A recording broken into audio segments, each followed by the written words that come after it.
Crescent Petroleum was founded in 1971 and headquartered in the Emirate of Sharjah, UAE. Crescent Petroleum is the oldest and largest private upstream oil and gas company in the Middle East. For over 4 decades, Crescent Petroleum has been a pioneer in the MENA region's energy sector, channeling their vision and creativity to unlock energy resources and transform local economies. Beyond their interests in the oil and gas sector, Crescent Group, through its other subsidiary, Crescent Enterprises, also operates across a diverse range of sustainable businesses in the fields of ports and logistics, power and engineering, business aviation, healthcare, private equity and business incubation. TowelTech.com spoke to Jayakrishnan Ramaswamy, Director of Business Process and Systems at Crescent Petroleum, to learn more about their mission-critical journey of cloud transformation, and the very first interview of our new Mission Critical Master Series, which is brought to you by TowelTech.com in partnership with Cloud4C.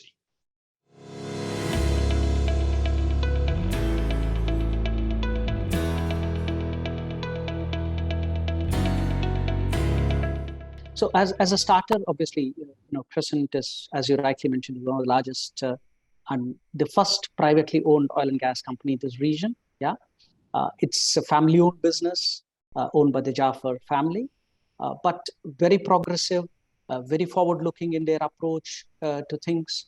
And some of the things that we have achieved as a transformation in this region, we were one of the first companies to produce oil, gas privately for the Sharjah offshore fields. We were the first companies to support the establishment of American University of Sharjah.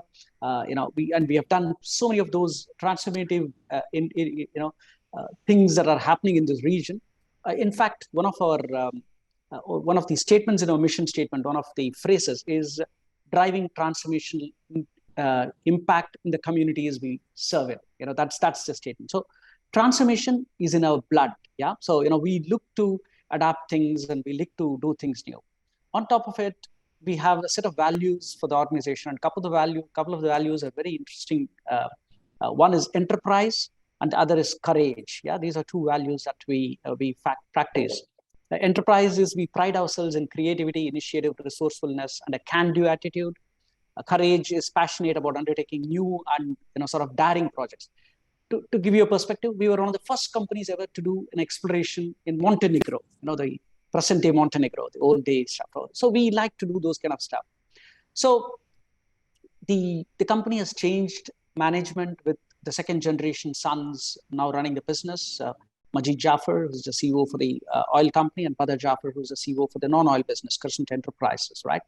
So we have been looking to bring in transformational impact within the organization and bring in new set of processes and bring in a platform that will allow us to be poised for the growth that we are anticipating in the near future.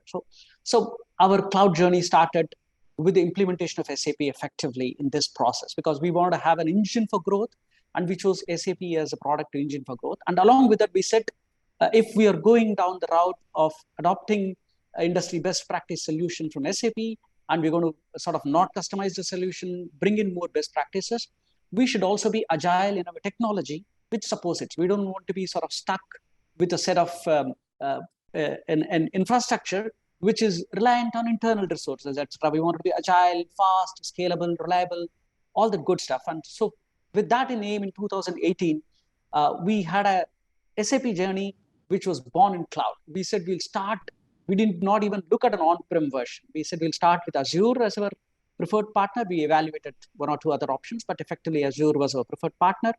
And we have been focusing on sort of establishing the foundation to consolidate disconnected workflows in the organization. My CEO asked me the first question in this entire journey. He said, "What are you trying to do in our company with this project?" And I said, "We are trying to automate business processes."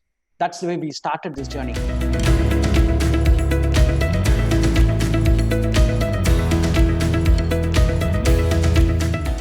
For us as a company, as I said, driving transformational impact was a key goal across any investment. So when we did in Sharjah, we contributed tremendously to the socio-economic growth of Sharjah as a region. Similarly, our current operations, which is based in Kurdistan region of Iraq, today we produce about close to 140,000 barrels of oil equivalent, a mixture of multiple hydrocarbons. Yeah. And the mission or vision is to probably double triple it over the next 3-4 years, sort of massive growth that's anticipated. Yeah. And obviously, when we do that, the socio-economic benefit that our project brings to the region is enormous. To put things in perspective, we have contributed close to around 60% of the GDP of Kurdistan region of Iraq, measured at a particular point in time, by way of benefits that have emanated from our project. Yeah, so that's the substantial benefit that we give. And obviously, along with that comes the responsibility that we need to deliver it to the government and to the people of Kurdistan in an effective manner. So, as I said, our plant supplies natural gas to 2 key power plants of Kurdistan region. We support electricity generation of about 85% of the installed capacity within the country at this point of time. Sir, give or take 1 or 2% here and there, yeah? But 85%, which means that if our plant stops, 5 million people lose electricity. And not only that, the government will have to rely on, using diesel to burn for generating electricity. So 2 mission critical use cases of our plant. A, to ensure that people get electricity. And B, if I burn diesel, my carbon emissions are going to be so high, and that is absolutely not an acceptable level that will be sort of perceived, right?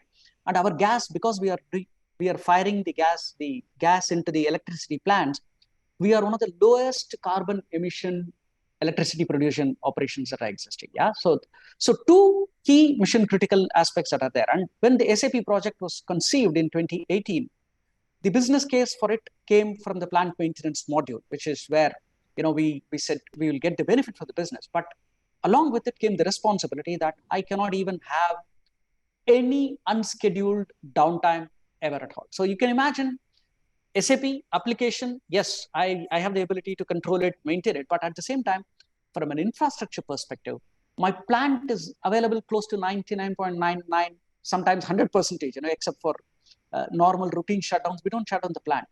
And the expectation is my infrastructure, IT infrastructure, should also be on the similar lines. And that's where the benefit of the cloud transformation happened. Yeah.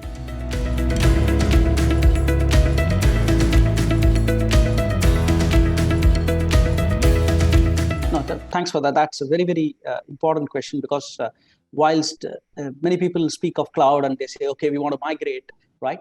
But probably they don't look at what are the aspects that will be the biggest challenges that people have to face in this process. And obviously there are 2 or 3 key challenges which, and we are not unique to it, every other company would have it, but which we faced is the first one is people and the sort of level of change management required for people to understand. The first question that, oh my God, my data is going to be on cloud. What's the is my private data compromised? Is my my HR data is on the cloud? How is it compromised? So the concept of data security, the concept of data being on cloud and still being secure is something that was one of the first key challenges which we had to overcome. And unfortunately here I have to say our CEO, Majid Jafar, was very supportive of cloud, and generally he's a great supporter of adopting standard industry best practices. I'll give you a beautiful example, which I generally quote every time I speak in the public domain, right? So when I went to him with the project, he said, JK, we need to have zero customization of the solution. And I said, Majid, zero customization. He said, listen, we all use iPhones and smartphones. We download 400, 500 apps. We don't consume it. Why should we be customizing any software that we want to use? We should be consuming it effectively, right?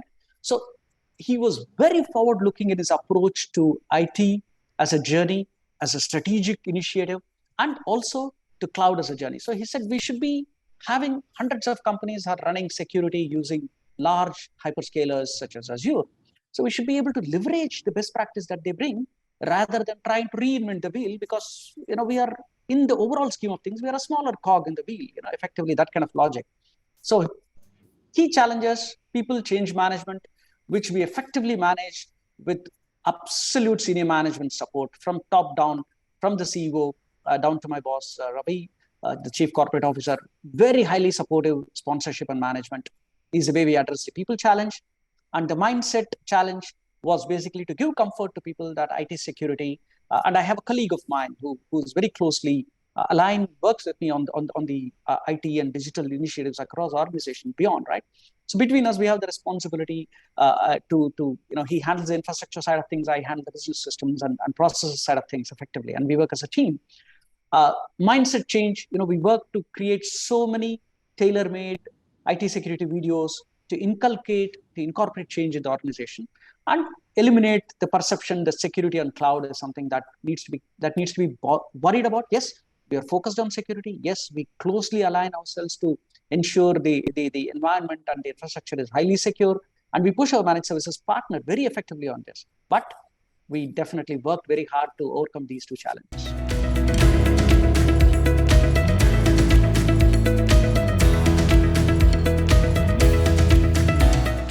Our relationship with Cloud4C actually predated the start of our cloud transformation journey. We used them at their data centers in India for handling our disaster recovery DR setup pre-SAP environment. And so we already were partners with Cloud4C. We knew their capability and what they brought to the table. And when we started the SAP journey, we were thrilled and obviously quite highly delighted that they were one of the premium SAP partners for managing the HEC environment of SAP, the HANA Enterprise Cloud, which was one of the offerings which we considered but did not sort of eventually go with. Yeah. So obviously they were pretty much, they had a compelling case to be on the table to have them as a strategic partner because we were already working with them to handle our DR, and so we were concerned. We are not concerned about their capability because they were providing us proper DR services. They were premium partners for SAP, managing SAP HEC workloads in many countries globally effectively. And needless to say, they were one of the platinum partners for Azure as well, in the process. So they ticked all the boxes in terms of bringing competency, past experience of working with us, and ability to work on SAP environment, which is very critical for us, and bringing in some of the technical aspects of SAP, because the way we set up our governance process, we want to ensure that there is a divergence of responsibility between two vendors.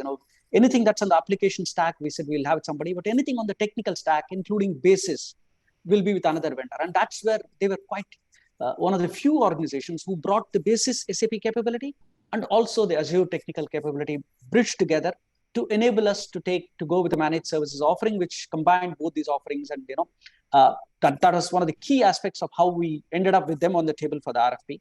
Obviously, we had other vendors on the table, but they came out on top in terms of multiple selection criteria. They were agile. They were quite reactive to our needs on a demanding project schedule. I mean, just to let you know that the SAP project of Crescent was awarded the Gold Category Award in the SAP MENA Gold Awards, and we were the best transformation project in the region. And so they played a good part in that, big part in that, because we did not have any challenges on the infra side. We were absolutely ready with everything. And as infra managed services provider, they ensured that all our builds were completely on time, and we have reasonably good people who work with us effectively, and we are able to sort of review the capacity metrics. We are able to review the performance metrics very effectively, and they are quite optimal at this point of time. So, as I said, zero unplanned outages that has happened reflects our faith in them as a partner, reflects their capability as one of the premium partners in the region. Obviously, any relationship will have challenges. We do have challenges with them. We work with them very effectively. But the benefit we see is that whilst there are challenges, they are agile, they are very quick, responsive, reactive to our requests on short notice. And that's one of the reasons why they have been our partners. And hopefully, they'll continue to be our partners in the future.